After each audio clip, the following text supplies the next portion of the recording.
189 millions de francs CFA offerts à 420 jeunes de Yamoussoukro dans le cadre de la troisième phase de l'opération Agir pour les jeunes. Et puis la ville de Diokoué, au rythme des élections législatives, le candidat Ibrahima Doumbia du RHDP invite ses militants et sympathisants à promouvoir la paix en cette période de course à l'hémicycle.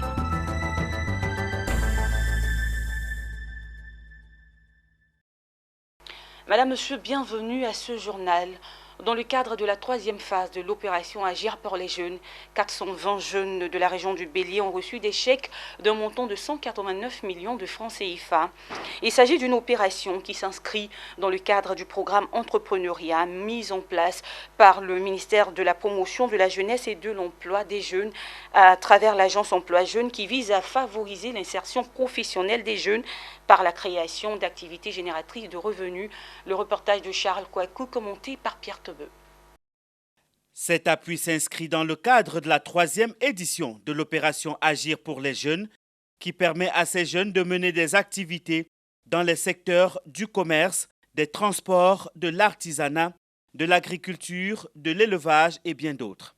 À cette occasion, le ministre du Commerce Souleymane Diarra Souba, représentant le ministre Touré Mamadou de la Promotion, de la Jeunesse et de l'Emploi des Jeunes, et le ministre-gouverneur Augustin Thiam, parrain de la cérémonie, ont rappelé aux récipiendaires que le programme Agir pour les jeunes est le meilleur moyen pour aider les jeunes à être de vrais entrepreneurs. Notre priorité, c'est celle qui permet de soutenir nos jeunes afin qu'ils deviennent des vrais entrepreneurs. Et c'est cela à quoi répondent tous les programmes Agir. À l'effet que tous ces soutiens qui vous sont apportés aujourd'hui, de 100 000 francs à 1 million de francs CFA, que vous puissiez en faire bon usage, que vous puissiez financer vos différentes activités génératrices de revenus. Heureux de recevoir ces chèques, les récipiendaires n'ont pas manqué d'exprimer leur satisfaction. Aujourd'hui, c'est un sentiment de joie qui m'anime après réception d'un chèque d'un montant de 700 000 francs CFA pour le démarrage de mon projet qui va me permettre de m'insérer dans la vie socio-active et devenir grand demain. Ça n'a pas été facile. J'ai fait Agir 1, j'ai fait Agir 2. La persévérance a payé aujourd'hui. Agir 3 a payé. Durant la deuxième édition de l'opération qui s'est déroulée entre 2019 et 2020, plus de 23 500 jeunes ont bénéficié d'un financement public de 19 milliards de francs CFA. Cette troisième phase se veut le prolongement de Agir 2 et vise à financer plus de 100 000 jeunes. Merci. L'université Jean-Laurent Guédé de Daloa est désormais dotée d'un espace numérique et d'un studio numérique de cours en ligne communément appelé MOOC. L'inauguration de ces infrastructures a été faite récemment par le ministre de l'Enseignement supérieur et de la Recherche scientifique Adama Diawara. Le compte-rendu de Betty Kouakou et Emmanuel Bonzo. L'université de Daloa est passée à un autre niveau. Elle vient d'être dotée d'un espace numérique et d'un studio de cours en ligne, communément appelé MOOC, Massive Open Online Courses. Financées par le C2D, les deux infrastructures s'inscrivent dans la mise en œuvre de la Convention de partenariat, appui à la création de l'Université virtuelle de Côte d'Ivoire, signée dans le cadre du projet Appui à la modernisation et à la réforme des universités et grandes écoles de Côte d'Ivoire. Entre l'Agence Université de la Francophonie et le ministère en charge de l'enseignement supérieur. Elles traduisent la volonté du gouvernement à ne ménager aucun effort pour continuer d'améliorer les conditions de travail des enseignants et des étudiants. Cette université est spécialisée dans les domaines d'enseignement suivants: l'agroforesterie, l'environnement, les sciences sociales et humaines, les sciences économiques et de gestion et enfin les sciences juridiques. L'extension de l'UGILOG, amorcée dans le cadre du programme de décentralisation des universités, le PDU, a nécessité l'augmentation de la zone d'implantation qui est passée de 80 hectares à 400 hectares avec l'appui de l'État et l'accord des populations locales. Cette extension a permis le développement des infrastructures académiques et sociales de l'université. Le représentant du maire de la commune, Inza Sila, Isiaka Bamba, directeur du CRU de Daloa, et la présidente de l'université de Daloa, Tidou Abiba Sanogo, ont tour à tour salué l'initiative. Autre temps fort de la cérémonie, l'inauguration d'un restaurant cuisine au Centre régional des œuvres universitaires de Daloa. Un restaurant nouvellement construit, équipé de matériel ultra moderne, composé de 3 salles à manger de 150 places. Il ne faut pas oublier que dans le cadre du CDD, bientôt nous aurons plus de 8000 ressources pédagogiques numériques. L'espace numérique de l'université de Daloa vient porter à 13 le nombre total d'espaces numériques déjà inaugurés dans les universités par le ministre Adama Diawara. À terme, il est prévu l'aménagement et l'équipement de 16 espaces numériques dans les universités et grandes écoles de Côte d'Ivoire pour un coût global d'environ 1,8 milliard de francs CFA. Après l'étape de Daloa, les universités de Mans, Bouaké et San Pedro recevront elles aussi des espaces numériques financés par le C2D. Le ministre de l'Enseignement supérieur et de la Recherche scientifique, Adama Diawara, a également procédé récemment à la remise officielle des clés des résidences des étudiants de l'université de Mans. Une résidence de 3 bâtiments R+3 avec 570 lits. Adama Diawara a saisi cette opportunité pour annoncer l'extension très prochaine de l'université. L'ouverture de cette université est saluée par les parents, étudiants et encadreurs, nous rapporte Théodore Konga.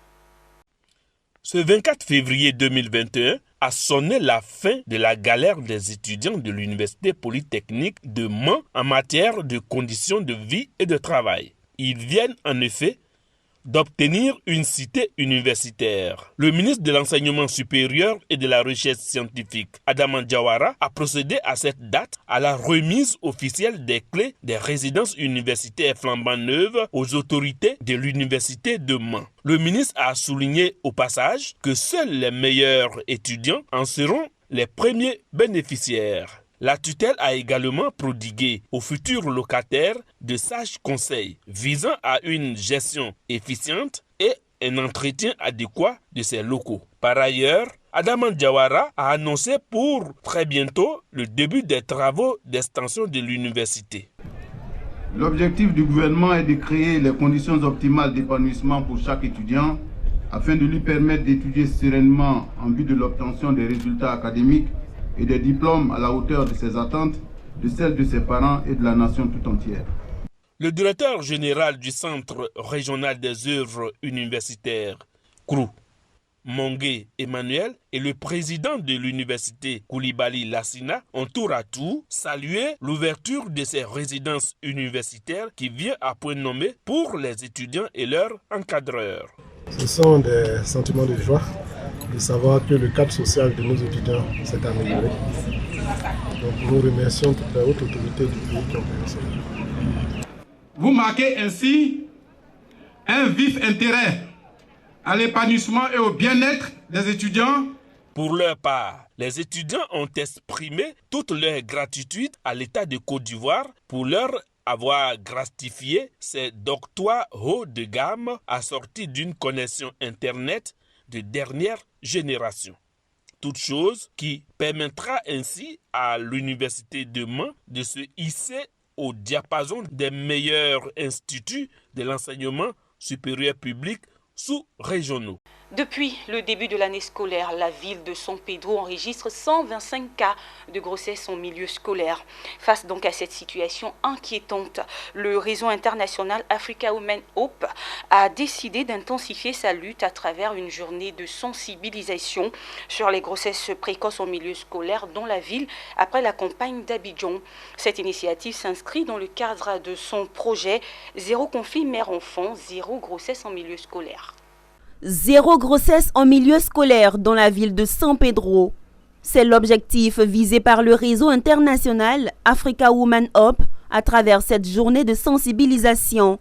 Les jeunes filles de la ville ont été sensibilisées pour éviter les grossesses précoces et privilégier les études, car selon les responsables du réseau, les sociétés africaines ont besoin d'avoir des femmes leaders. Cette sensibilisation est également orientée vers les parents face au taux élevé de grossesse précoce dans la ville.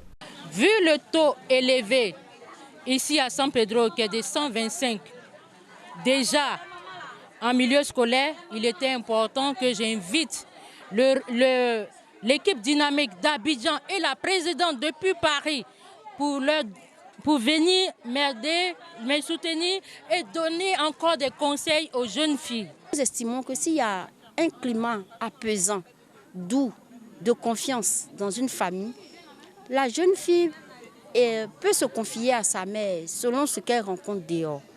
Et l'éducation de nos enfants sont en majeure partie assurée par les mères. Voilà pourquoi à chaque campagne de sensibilisation, nous associons les mamans. Satisfaits de la formation, parents et enfants s'engagent dans la lutte pour stopper le phénomène de la grossesse précoce en milieu scolaire. Que je demande à mes jeunes amis d'éviter certaines pratiques qui peuvent conduire à cette atrocité qu'est la mort. Nous sommes contentes et elles nous apprennent aussi à être proches de nos enfants, ce que beaucoup de femmes ignorent. Présent à cette cérémonie de sensibilisation, le ministre Félix Anoblé, par ailleurs maire de la commune de San Pedro, a prodigué des conseils à ses filleuls. Tout ce que vous devez faire, tout ce qu'on vous demande, c'est d'étudier. Pour réussir à l'école, d'écouter vos professeurs pour réussir à l'école. De suivre le programme scolaire pour réussir à l'école. Le réseau international Africa Women Up a pour ambition l'autonomisation de la femme en général. Il est présent dans plusieurs pays du monde, la France, le Canada, l'Allemagne, l'Angleterre et la Côte d'Ivoire. Après San Pedro, c'est la ville de Yamoussoukro qui va accueillir la caravane. Zéro conflit mère-enfant, zéro grossesse en milieu scolaire, ainsi que toutes les grandes villes de la Côte d'Ivoire et des pays de la sous-région. C'est un reportage signé Abel Kwao et Zeynab Dosso. Rendons-nous à présent à Bandoukou dans le cadre d'une tournée de sensibilisation civilo-sécuritaire prévue lors des élections législatives du 6 mars prochain en Côte d'Ivoire. Cette tournée s'inscrit dans le cadre du forum de renforcement du dialogue et de la confiance entre les autorités, les forces de sécurité et les populations. L'objectif est de créer un cadre permanent d'échange et de concertation en vue de prévenir d'éventuelles violences. Le point avec Anissé Kouadio. Salle de conférence de la préfecture de Bandoukou où s'est tenue la tournée de sensibilisation civilo-sécuritaire du forum de renforcement du dialogue et de la confiance entre les forces de sécurité et les populations pour la prévention des violences électorales dans le cadre des élections législatives du 6 mars prochain. Objectif, créer un cadre permanent d'échange et de concertation pour les questions sécuritaires, renforcer le climat de confiance entre les populations et leur police. Faire en sorte qu'il y ait la possibilité entre le policier et le citoyen, entre le gendarme et le citoyen, de sorte de cette dynamique-là puisse sortir la sécurité et la paix tant recherchée pour les uns et les autres. Désormais, on va associer le citoyen à l'élaboration de la politique sécuritaire et à lui demander son avis en vue d'infléchir les actions de la police. L'autorité et les citoyens, donc nous devons continuer à faire déjà ce travail que nous menons en collaboration avec la police. C'est un cadre permanent de concertation par rapport aux questions sécuritaires. Nous en sommes vraiment réjouis. À travers cette tournée de sensibilisation civilo-sécuritaire, les autorités du ministère de l'Intérieur et de la Sécurité espèrent une paix durable en Côte d'Ivoire et renforcer davantage la collaboration entre les populations et leur police. Brahima Doumbia, candidat du RHDP pour la circonscription électorale de Guapleu, Bogowo et Guézon, après avoir sillonné quelques localités de ses sous-préfectures, a récemment animé un meeting à Guézon. Celui-ci a invité les populations à lui accorder leur suffrage aux élections législatives prévues pour le 6 mars prochain. Brahima Doumbia a par ailleurs exhorté les populations et sympathisants du RHDP à la paix et à la tolérance pendant cette période sensible. Il a surtout demandé aux militants de ne pas détruire les affiches des adversaires. Théodore Kanga nous en parle. Doumbia Ibrahima, DG de la GEST aussi, appelé affectueusement le mécanicien du RHDP dans la région du Guémon, a été désigné pour défendre les couleurs de son parti aux législatives du 6 mars prochain. L'homme n'est pas intervenu dans l'arène politique. Ses nombreuses actions de développement social humanitaire lui valent aujourd'hui d'être le cheval gagnant dans cette course à l'hémicycle. En témoigne cette mobilisation impressionnante des électeurs, toutes tendances confondues. Le dimanche dernier, 28 février 2021, l'espace public de Guézon, lieu choisi pour le meeting de lancement de sa campagne, s'est trouvé exigu en raison de la liesse populaire. Occasion pour le candidat du parti au pouvoir d'exhorter les populations du Guémon en général et particulièrement celles de Guézon, Baple et Bagouo à tourner définitivement la page de la violence et de la division. Mieux, Brahima Doumbia a lancé un appel au développement. Donnons des conseils à nos enfants, à nos frères, à nos sœurs, pour dire qu'ici, le Guémon, à partir d'aujourd'hui, c'est la paix, la paix, la paix, la paix et la cohésion entre les fils du Guémon. Et c'est ce que je suis venu prôner.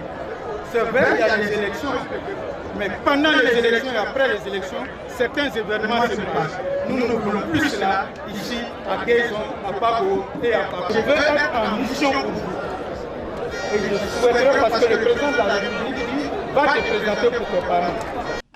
Au cours de ce meeting, la direction de campagne a été présentée. Un véritable soutien conduit par Diomandé Drissa Dilos. Taïba Rosine, colistière et le directeur central de campagne ont longuement expliqué pourquoi Doumbia Ibrahima est une chance pour Guézon, Baple et Bagowo. Le député, c'est celui qui vote le développement et c'est celui qui pousse le développement. Le député aussi, c'est celui qui a un bon carnet d'adresse. Qui a un bon carnet d'adresse, qui peut rentrer sur un ministre, lui dire j'ai besoin de ça chez moi. Droite n'a pas marché, Doumbia Ibrahima est tout droit devant nous pour essayer. Et vous n'allez pas regretter.